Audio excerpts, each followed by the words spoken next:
Mathrubhumi news Nielsen അഭിപ്രായ സർവേയാണ് പ്രേക്ഷകർ കണ്ടുകൊണ്ടിരിക്കുന്നത്. മലബാറിലെ 3 മണ്ഡലങ്ങൾ എങ്ങനെ ചിന്തിക്കുന്നു എന്നത് സംബന്ധിച്ച സൂചനകളിലേക്കാണ് ഇനി പോകുന്നത്. മഞ്ജുഷ്, വടകര, വയനാട്, കോഴിക്കോട്.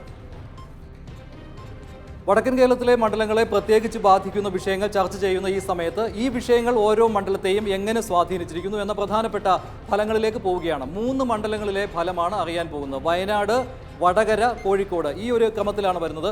3 മണ്ഡലങ്ങളും UDFിൻ്റെ സിറ്റിംഗ് സീറ്റാണ്.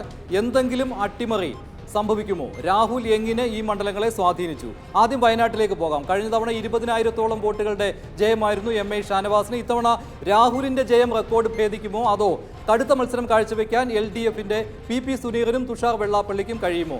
വയനാടൻ ഫലം എന്താണ് സൂചിപ്പിക്കുന്നത്? അല്പസമയത്തിനുള്ളിൽ വയനാടിന്റെ ഫലം അറിയാം. UDF 42%. UDF എന്ന് പറയുമ്പോൾ രാഹുൽ ഗാന്ധി 42% വയനാട്ടിൽ ഇത്തവണ നേടുവാൻ പോകുന്നത്. LDFിന്റെ എത്രയാണെന്ന് നോക്കാം. LDF 34%, LDF 34%, 42% UDF. NDA Tushar വെള്ളാപ്പള്ളിയാണ് വയനാട്ടിൽ ജനവിധി നേടുന്നത്, 13%.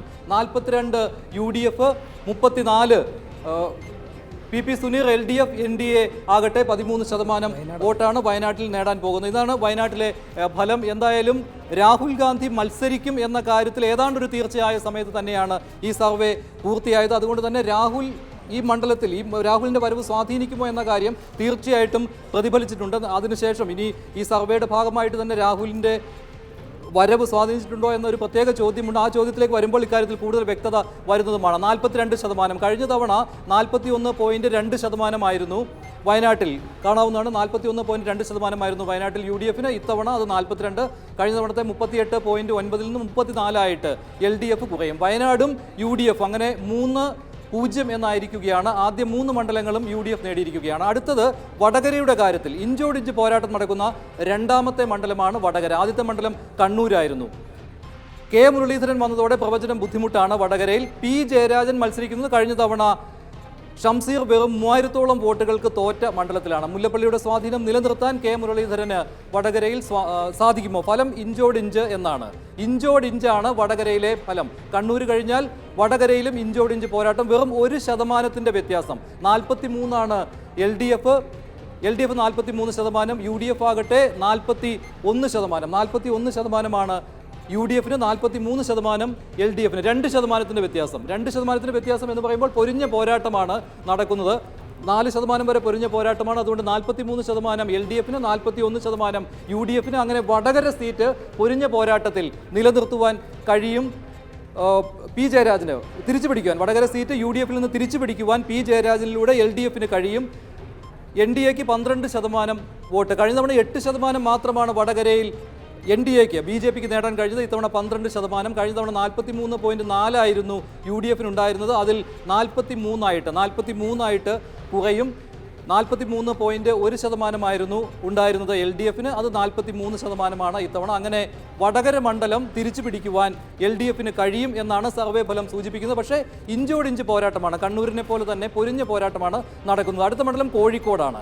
കോഴിക്കോട് MK രാഘവനിലൂടെ UDF 2 തവണ നിലനിർത്തിയ മണ്ഡലമാണ്. പോരാട്ടം കനത്തതാണ്. പ്രദീപ് കുമാർ മണ്ഡലത്തിലെ ശക്തനായ സ്ഥാനാർത്ഥി എന്ന കാര്യത്തിൽ സംശയമില്ല.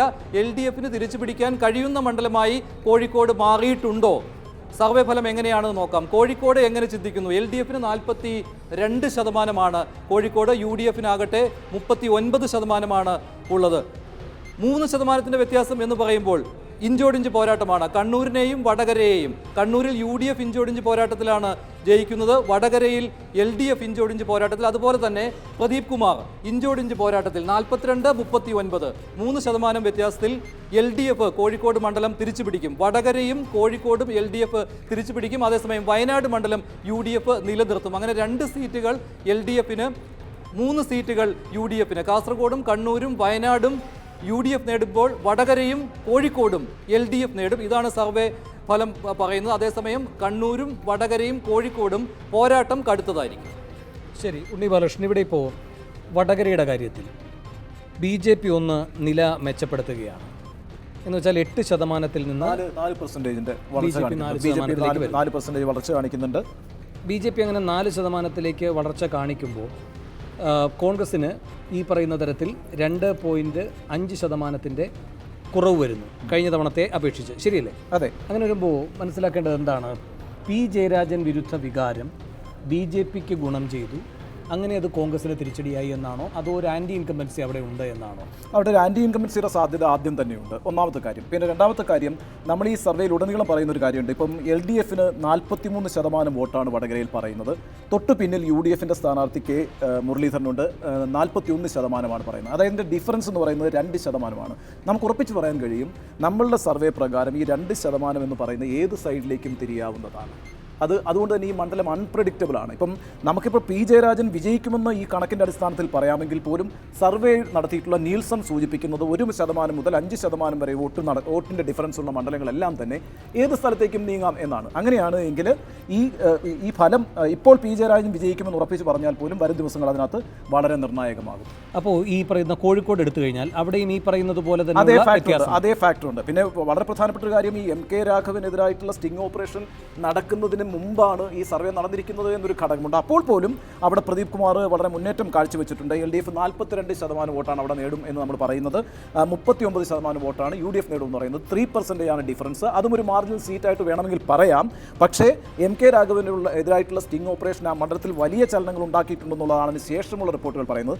അവിടെ BJP 14% വോട്ട് പിടിക്കുന്നു എന്നുള്ളതും വളരെ പ്രധാനമാണ്.